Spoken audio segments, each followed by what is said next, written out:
What if just one single idea, if you really truly understood it, could be the key to all human progress? Well, back in 1893, a Masonic author was convinced he'd found it. So today, we're going to unpack his powerful argument for a concept he called toleration. And trust me, it's not what you think it is. You know, the author of our source material, a guy named R.W. Hill, he really believed he had the answer. He kicks things off with a question that feels just as urgent today as it did more than a century ago. What's the one idea that has the power to totally reshape society? For him, it all boiled down to just one thing.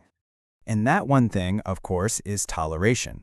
But what did he actually mean by that word? Because it's definitely not the version we usually talk about today. Okay, so this is really the key to his whole argument.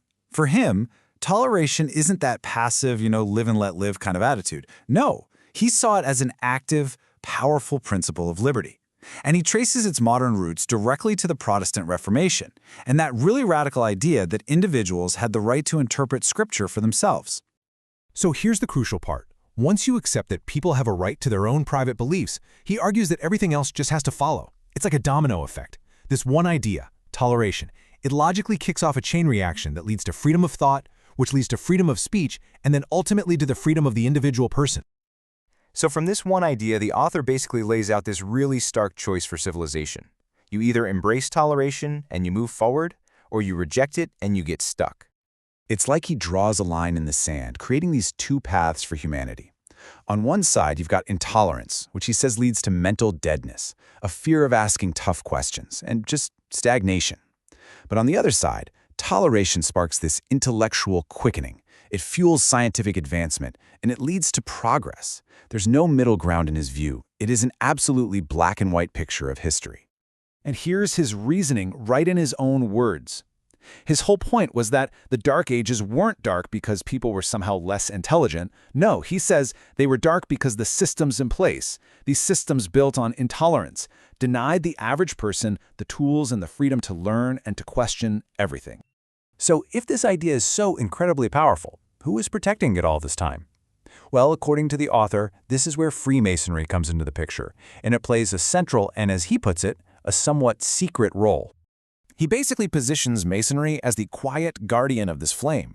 The argument is that long before toleration became this widespread political ideal, Masonry was teaching it behind the scenes, using its famous symbols and stories to pass the doctrine down through the generations, especially during times when it was really dangerous to think for yourself.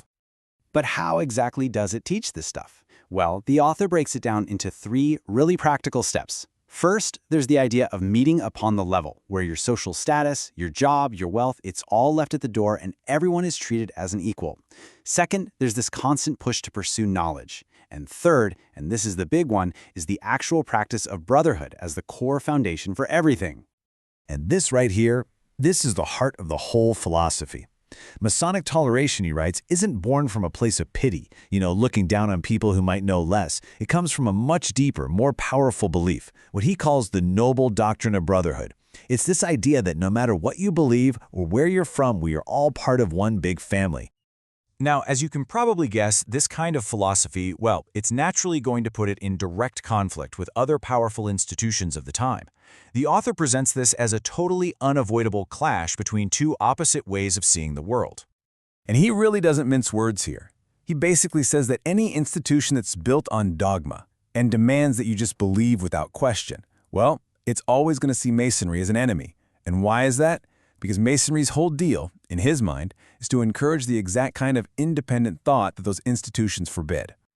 So you can see the fundamental conflict, right? It's individual liberty versus institutional control.